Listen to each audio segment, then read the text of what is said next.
Hey moms, it's Laura Olinger. Welcome to the Positively Healthy Mom podcast. Because there's no manual for the hardest job in the world.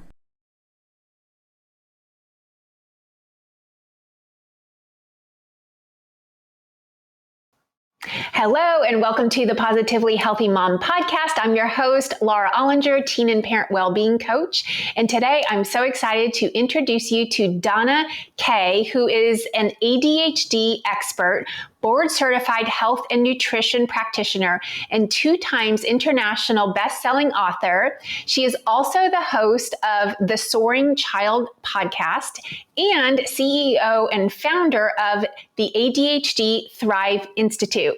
So Donna, a big welcome to you today. Tell us a little bit about yourself and of course, where are you coming from?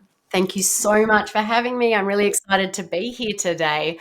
Yes, I work with families that have kids with ADHD. I live in Seattle, Washington, but I'm originally from Australia. We have lived in the US for 10 years. And so we've been here for a while. We're not going anywhere. We are now here. And my son is 15, or my other son is 11. And so we're here for the long term. Perfect. So tell us, what got you into this work? Yeah, look, but believe it or not, I was completely removed from this health and wellness space. I was actually in accounting and I really planned to be in that field. And I probably would have been if concerns over my son's health hadn't grown as much as they did. He was actually diagnosed with ADHD at the age of 4. And, at first, his tantrums were awful. He could never sit still at the dinner table or at breakfast. He was bouncing off the wall, and it just seems so much more than anyone else, any other kids his age. And when he was diagnosed, I really felt this sort of sense of relief. It wasn't that it was my fault. I wasn't a bad mum. And, the doctor gave us medication and I was so excited about that medication. And I, bounced into the drugstore and I filled that medication and I just remember feeling relieved. Like, this is finally we're getting the help that we needed. But things were great for a couple of weeks, but then the dosage increased. Then he started to experience side effects and they became worse and worse. His doctor added in a second medication to counteract the side effects of the first. And this continued until my son, who is now 5, was on 3 very strong medications. And when the doctor suggested a 4th medication to counteract some new side effects that had popped up, I just couldn't do it anymore, and that's when my career path completely changed. I went back to school. I did my health science degree. I did multiple specific certifications in this particular area. And I really learned how food can affect so many aspects of our lives. And I began to learn that ADHD symptoms can be reduced naturally. Today, my son, as I mentioned, is 15. He is in high school. He is thriving and he's not been on meds for years. He's a straight A student. Not that that matters to me at all. I think the most important thing for me is that he's happy and my family is happy, and we now have sort of that peace and that calm in our house that we always wanted. Look, I will preface that to say, as much peace and calm you can have with 2 boys. I love it. But look, once I learned about the importance of food and the importance of, the gut-brain connection and reducing inflammation in the body, and once I saw these changes on my own son, I really couldn't keep the information to myself. I didn't want anyone else to have to go through the struggles that my family went through. And I've been lucky enough now to have worked with over 1,300 other families, them get to the same place as me, but just a little bit quicker. Yeah. Okay. Well, thank you for kind of sharing the background and like how this has all come about. And I'm so glad that you are handling this. So I haven't mentioned that my background is in functional medicine. That was my first certification is as a health coach. But I found that I really like to kind of outsource some things because I ended up focusing on more of the emotional part. So when kids do have ADHD, they end up getting, and I'm sure you know this, a lot of anxiety or a lot of depression, or they start to have self-esteem issues because they can't keep up with the work that the other kids are doing, or they're not as organized. And so I found my kind of niche is kind of coaching that emotional aspect of it. So I'm so excited to get into that, the physical health part. So tell us, from a nutritional standpoint, what do the moms need to know? Yeah, look, I just want to ask, like, who doesn't feel better when they eat better? And I think that if we really think about that, food first should be the first port of call for everything. Like most doctors, when you go to them and you're diagnosed with ADHD, many of them don't even tell parents that altering the diet can significantly reduce ADHD symptoms.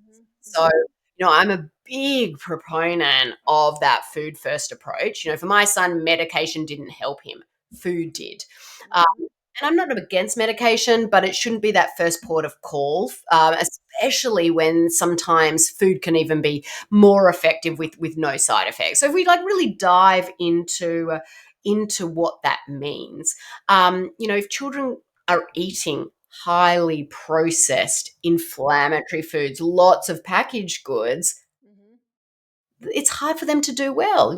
Who doesn't feel better when they eat better? And so really we just want to focus on bringing in whole nutritious foods. And I can tell you, I'm a busy parent. I've got 2 kids. I am not saying you need to eat 100% whole food diet. That is not realistic. And there's people out there that do say that, but I often think of it like this. When you're building a house, a solid foundation isn't optional. It's a necessity. And if you solid foundation, which in this case is diet, that house is not going to be very strong. It's the same way with us. Diet is the foundation, and if our diet is poor, we can never function at our best. So we need to start with that. And I could go into the details of what that looks like. We really want to focus on reducing out the foods that create inflammation. It's like gluten and dairy, artificial flavors and artificial colors. There's lots of research out there just with artificial colors on how much they can exacerbate hyperactivity and emotional dysregulation.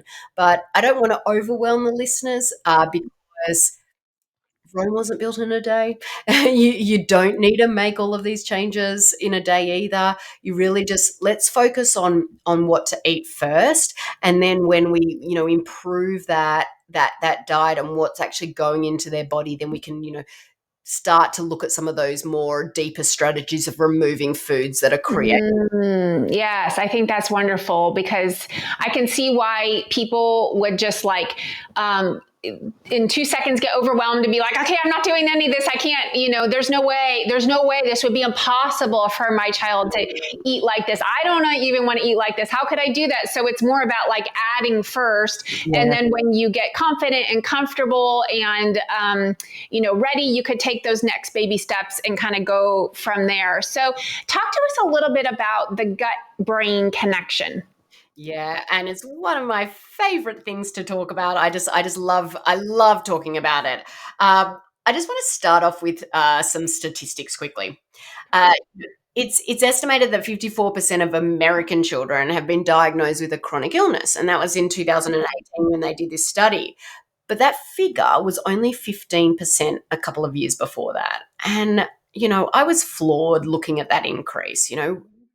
Our kids are suffering. 1 in 2 have anxiety, asthma, type 1, type 2 diabetes, heart problems, allergic conditions. 1 in 5 have allergies, 1 in 6 have developmental delays, and 1 in 32 have autism. But we've got to ask ourselves, why do we think that this rise has occurred so rapidly? Yeah. The answer is simple. It all begins in the gut. And that's because 80% of the body's entire immune system, 80%, is within the gut wall, okay, with billions of nerve cells and an extensive amount of beneficial gut bacteria. So all of our children's health and our own health, obviously, is quite literally connected to everything that occurs in the gut. And I've got so many families that come in and say, when I ask them how is there any history of sickness, they usually say no, everyone's fit and healthy. But when I press forward and ask if whether their child has been on antibiotics or suffered from diarrhea or constipation, they often tell me that they have, and they're actually surprised to learn that it's not healthy or normal. And it might be very common, but it's a byproduct of an unhealthy gut. Now, a lot of them have been on antibiotics, but what happens with antibiotics, they work by killing the bacteria or preventing it from growing. Unfortunately, most antibiotics can't distinguish between good and bad bacteria. It means that they wreak havoc on the gut's healthy bacteria, and many people actually suffer lasting changes to their gut flora. So we've got a large percentage of these children that have been on antibiotics or multiple rounds of antibiotics. So it's not a huge surprise to see that disorders and illnesses are on the rise. But let's tie it to ADHD, because that's, the gut brain. And what brain connection means is that our brains are deeply connected to our gut. So if our guts aren't functioning well, our brains won't be able to function well either. Now, 95% of the body's serotonin, 50% of the body's dopamine are produced in the gut. And these are our hormones or neurotransmitters that help us manage emotions, balance our mood. They help our cognitive function. Emotional dysregulation is a common symptom of ADHD, but parents don't realize that this actually starts in the gut where the serotonin and the dopamine are made. So once we can work on the gut, a lot of these mood issues rectify themselves. Next thing is even more exciting, is the main area that the gut talks to is the frontal lobe, which, if you're just listening, I'm pointing to the middle of my forehead. You wouldn't have seen me doing that, but the frontal lobe is the area in the brain that is responsible for attention and focus and executive function and planning, organizing, problem solving, which are all areas that are affected by ADHD. A lot of children with ADHD struggle with these. But because the frontal lobe is in the brain, many people are under the impression it's the brain that needs care, when in reality, it's also the gut that's causing problems. It's like this highway between the two of them. Have you ever felt butterflies in your stomach because you were nervous about something? Absolutely. Yeah. Totally, like a first date or a test. I say a first date because my son is 15 and he's going on his first dates, and but like that's a perfect example of the gut brain connection. Our body is perceiving whatever we're nervous about as a stressful situation, and then our brains are triggering the raw emotions in the gut, resulting in those butterflies and the nausea. That's the brain talking to the gut, but the reverse is also true. Okay. So that gut is talking to the brain as well. And when we've got a broken down gut, when we've got that bad balance of good bacteria and bad bacteria, that's all traveling up into the brain, it's no surprise to realize that, that gut is causing those symptoms in the brain of, the brain fog, which is the inability to focus. So it's really like that highway. So when we can work on the gut, we can really reduce those ADHD symptoms. We can optimize that gut brain connection and really help that brain thrive. Yes, yes. And not only that, but one of the things I learned in the past is how there's certain things that get into your bloodstream that would then travel to your brain. So Yes. it's not just the nervous system and like you talked about all the neurotransmitters, but it's actually these things like going into our brain through the bloodstream. So share a little bit about that. Yeah, look, I mean, you can have pathogens that are in your gut. Things like, so we talk a lot. I talk a lot about inflammation exacerbating ADHD symptoms, and I kind of like to use this analogy. If you haven't already seen, I like to use analogies, but I've got this analogy where we're all sort of born with this metaphorical trash can in our body, and our goal through life is to keep the load on that trash can low. Okay. And so, most of us, we take our trash can out to the sidewalk on a Monday so the garbage truck can come by and empty it. But just think about if that trash can doesn't get emptied, what's it going to do to our house? It's going to like overflow. There's going to be garbage everywhere. Okay. And that garbage, is just going to stink out our house. It's going to make us sick. And if that's inside our body, that is creating inflammation. Now, if we can't empty that trash can, meaning our detoxification pathways aren't optimized, then that trash is causing chaos in our body. When we add that to what's going on in the gut, and our gut lining is broken down, we can have some of these toxins, these particles that can go through the lining of the gut into the bloodstream. And what happens when stuff goes through to the bloodstream, the body sees it as a foreign object. The body's response is turn on this inflammatory response, okay?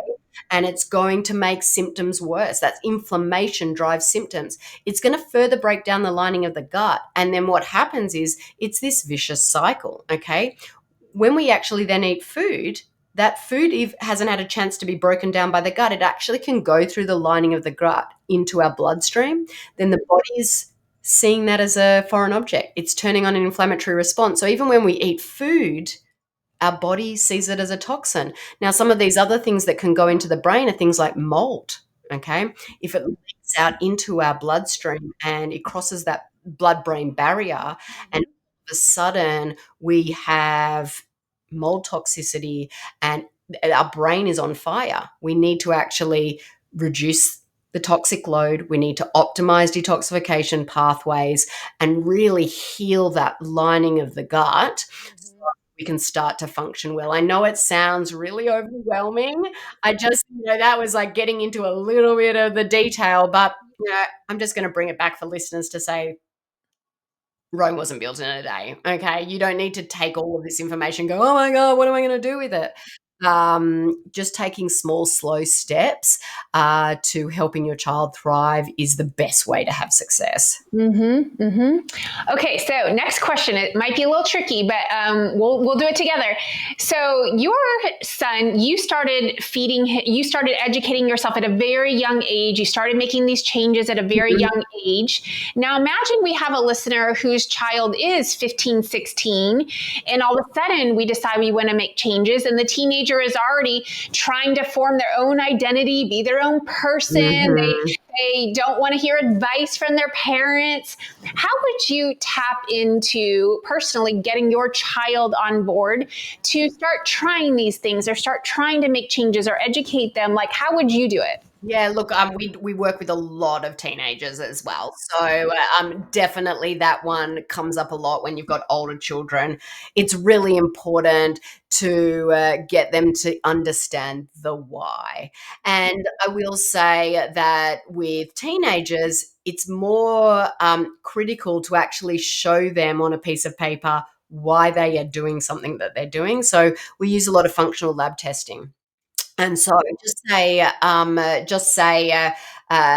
got a child who we know is extremely sensitive to gluten and we need to remove it out. I find that with teenagers, when they can actually see a lab test that says, oh my gosh, like you are extremely sensitive to gluten and it's causing a lot of your symptoms, they're more likely to follow through and they really understand the why. So it's to taking them on this journey is super important right from the get-go. With a younger child, you can just make these changes at home and, they'll go along for the journey. But with an older child, you need them to understand why you're doing it. Another strategy that works really, really well is really tapping into a couple of things. If you've got a child who's super into sports, super into health, tapping into that and really driving, this is why we're doing it to help you be more successful in this. That is a really good way to go. But then also, most of our kiddos with ADHD, as teenagers, understand that they struggle in certain areas. And a lot of the time, they don't want to struggle. They don't want to. are different in struggling at school. They don't want to be having an emotional meltdown at home. They don't want to be getting into trouble. And so really educating them to say, look, this is what is exacerbating a lot of those symptoms. I know you don't want to feel like this. I know you don't want to continue doing bad at school. I know you don't want to be doing this and this. This is why we're making this change. And again, bringing it back to Rome was not built in a day.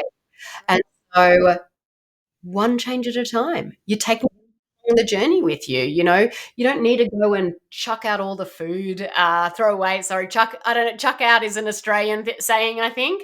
It translates. We get it. Yeah. Okay. Sometimes even though I've been here for 10 years, I still say things and I just don't know if it actually comes through the right way. But, let's just change one product at a time. Just focus on breakfast. Breakfast for our kiddos that are going off to school. It's the most important meal of the day. So let's focus there. And when we're all comfortable, when our teenager is comfortable, let's move on to the next thing. And so they're going to start to feel better as well. And when they start to feel better, they are going to want to continue down this path. Yeah, that makes so much sense. And, even if they are resisting, which you might anticipate some of that, or, then they go off to college and they're like, screw it, I want to live my own life. Or maybe they're like, I really want to do well in college, so I'm going to stick to this. Either way, what I found is that when teenagers do veer off track, if they've had the education, they do end up coming back to it. It's just kind of sometimes a matter of when. It might be in their 20s or kind of later, but they do come back to it, even if they are like pushing or resisting or whatever that is. Yeah, you are 100% correct there. I had my nephew. This was back in the day. We helped him, have some success, and he was doing amazing. And then, when he hit 16, 17, he was like, nope, not going to do this anymore.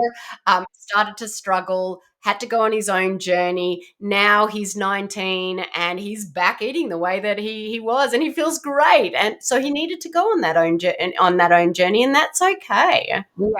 Yeah. To get that, the contrast, so that they feel more motivated to stick to the path. Well, Donna, this has been really awesome. Is there anything that we missed that you feel is important that we share?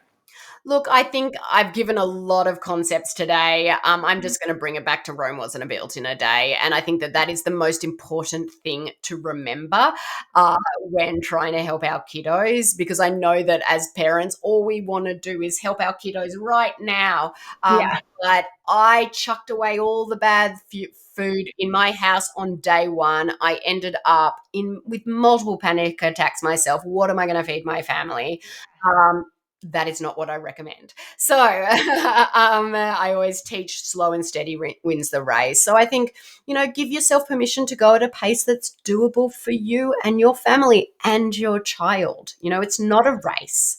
It's a marathon, and it's okay to take one step at a time. Mm-hmm. Yes, I completely agree. And especially if you have multiple children and, it can be a little bit overwhelming if, one child needs to eat this way, but this child, it doesn't want to have to do it because of them. And so it's kind of can you get the whole family on board? So I can see why you are in such high demand. So that being said, how can people find you going forward? Yeah, the best way to find me is at ADHD Thrive Institute.com. That same handle is on all social media platforms, so I'm pretty easy to find. You can get a copy of my international best-selling book, Thriving with ADHD. It's available on my website or Amazon. Awesome. Well, this has been a fantastic and enlightening conversation, and I feel like I learned so much. So Donna, it was amazing talking to you, and people, I'm sure, will flood to your resources to learn more. So thank you again. Thank you for having me. Much appreciated. Okay. Thank you for listening to the Positively Healthy Mom podcast, because there's no manual for the hardest job in the world. Don't forget to subscribe and share with your friends.